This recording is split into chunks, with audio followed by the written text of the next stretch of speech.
kwenye channel yako pendwa kwa ajili ya kuweza kutazama matokeo ya kidato cha pili au matokeo ya kidato cha nne. Leo tumekuletea matokeo ya kidato cha pili.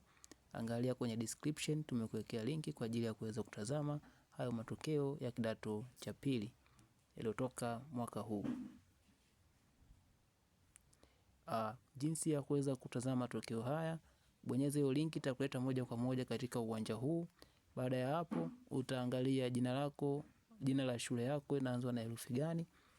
Kama inaanza na herufi O au inaanza na herufi H au inaanza na herufi A, bonyeza alfabeti mojawapo kutokana na jina la shule yako inaanza na herufi gani.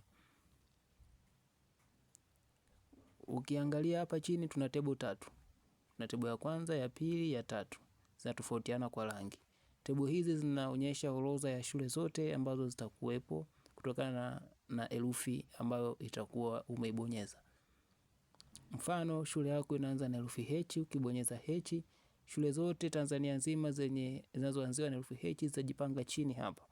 Kwa moja utashuka kwenye tebo ya kwanza mpaka chini kuangalia kama kuna shule yako.